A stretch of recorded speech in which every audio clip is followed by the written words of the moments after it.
Субакар ҷони онлайн. Мавзӯи имрӯза он аст ки масрафҳои ман ҳамчун донишҷӯ дар ҷумҳурии Лаҳистон. Кадоме ки бори аввал маро дар экранҳои худ мебинад, дуруд, номи ман Резо ва тӯли 4 сол мешавад ки дар ҷумҳурии Лаҳистон ман кор, таҳсил ва зиндагӣ мекунам ва тақрибан 2 моҳ пеш ман дипломи худро гирифтам ҳамчун веб-барномасоз дар донишгоҳи бонкии шаҳри Бидгош ҷумҳурии Лаҳистон таҳсил кардам ва имрӯз ба хулоса омадам ки ҳей медонед чи биё имрӯз навор кунем ки чӣ гуна яъне як донишҷӯ масраф мекунад маблағ дар як моҳ дар ҷумҳурии Лаҳистон. ва аз хотирро набуроед ки ин вобаста аст ба шаҳрҳо, барои мисол дар Варшав, дар Краков, дар Гданск, дар Бидгошт, дар ҳар шаҳр ҳар хел масрафҳо мешавад, яъне мекунанд донишҷӯҳо ва ман ки дар ҷумҳурии Лаҳистон ва шаҳри Бидгошт тӯли 4 соли охир зиндагӣ кардам ҳамчун донишҷӯ. Бале, ман имрӯз мехоҳам ки масрафҳои худро ба шумо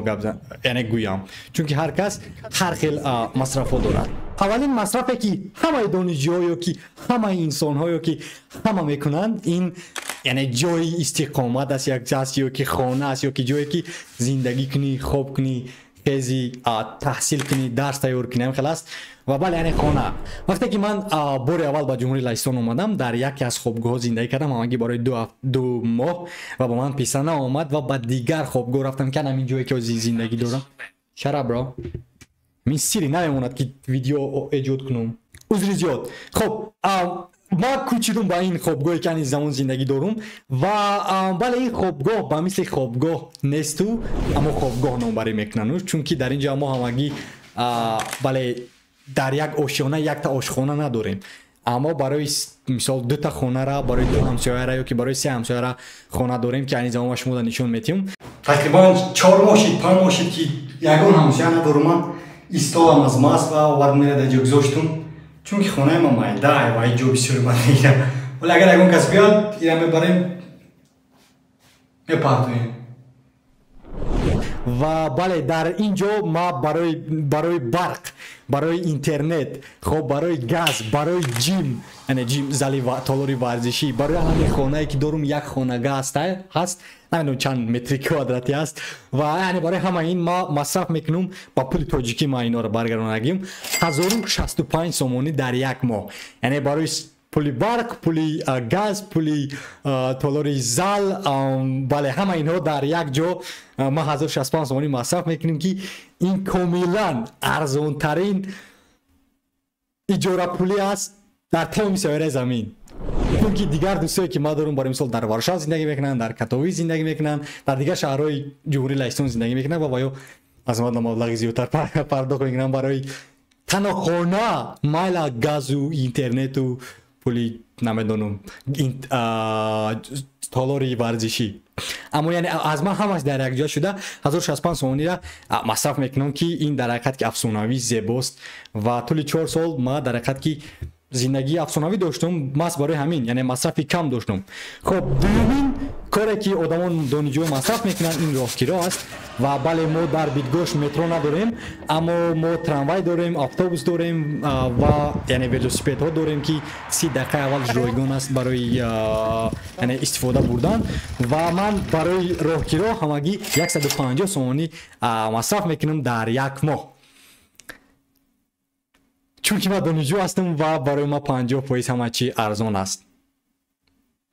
яъне то моҳи октябр, яъне ҳамин моҳи сентябр аллакай моҳи охирон аст ки статуси ма донишҷӯ астай ва баъд аз вай дигар ма донишҷӯ комилан нестам ва ма статус ма ба корӣ иваз карда истодам айни замон ва бале, дигар ма донишҷӯ нестам ва шояд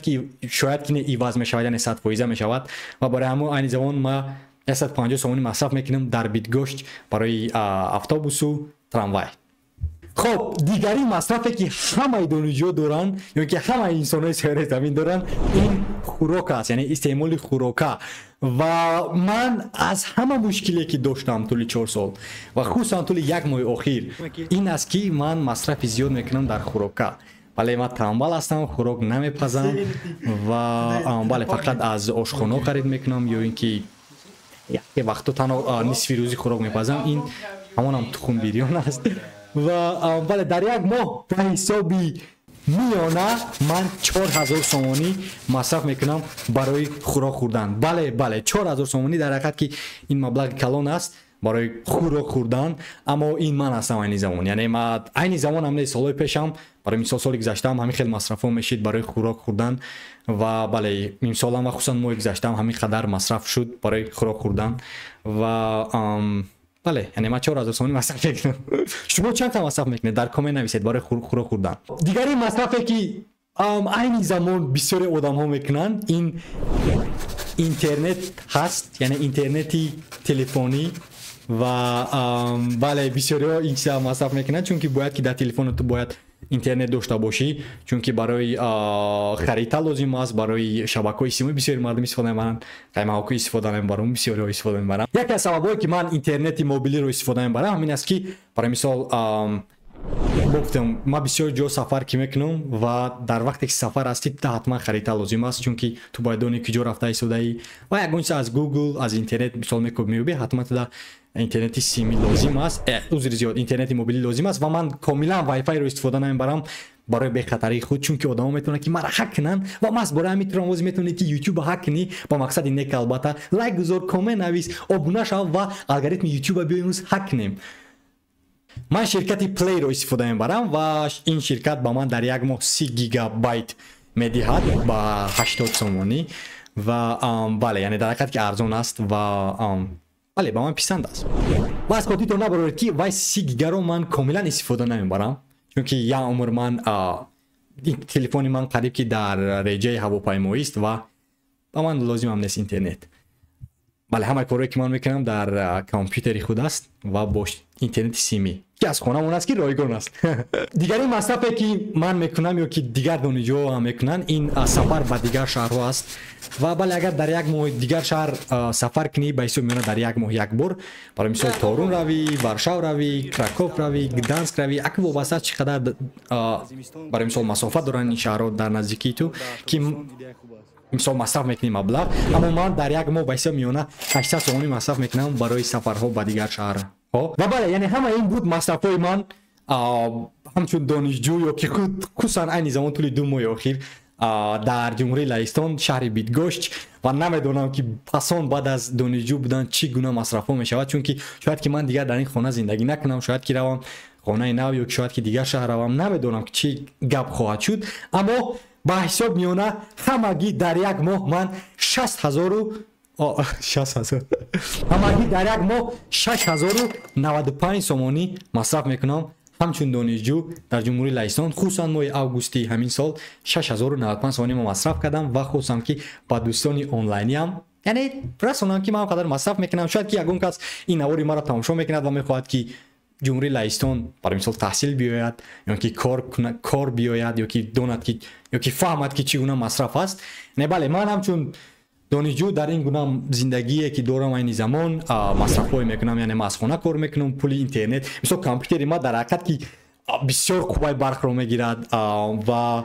بله من مانیتور دارم که قوه برق زیاد میگیرن و بله در یک ماه با پول خانه، اجاره پولی، برق، اینترنت، گاز، تالار ورزشی، راهکیرا، خوراک، اینترنت موبیلی، سفر به دیگر شهرها و از خاطر نبره که در یعنی همین خانه‌ای که من زندگی میکنم که خوابگاهی که من زندگی میکنم برای لباس شستن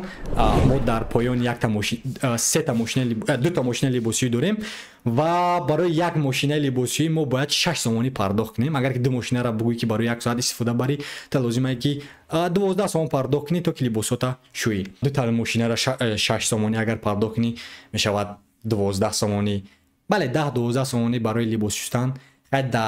ممکن 50 سومانی دیگر مصرف کنی برای لباس شستن در یک ماه اگر که 3-4 بار لباسات رو شویی. و بله این بود مصرفای من همچون دانشجو و خواستم که این شاید که این ماه آخری من باشه در این خوابگاه، نمیدونم شاید که باید زندگی کنم تا حال معلوم نیست و خواستم که این رو یعنی حجت گذاری کنم که چقدر مبلغ من مصرف میکردم در سال 2023 و 2022 2021 2020 2019 همچون دانشجو در جمهوری لهستان. و دوستان عزیز تشکر زیاد که این رو تماشا کردید و شما هم در کامنت نویسید که چقدر مبلغ مصرف میکنید در یک ماه همچون دانشجو که همچون کارگر یا که همچون میلیونری یا که همچون بلاگر یا که همچون برنامه‌ساز یا که همچون ساختمانچی یا که همچون دکتر یا که همچون معلم یا که همچون و برای من شوق است دانستن که چگونه مبلغ شما مصرف میکنید. چون که این طبیعت انسانی است و تشکر زیاد تا ویدیو دیگر بای بای بای.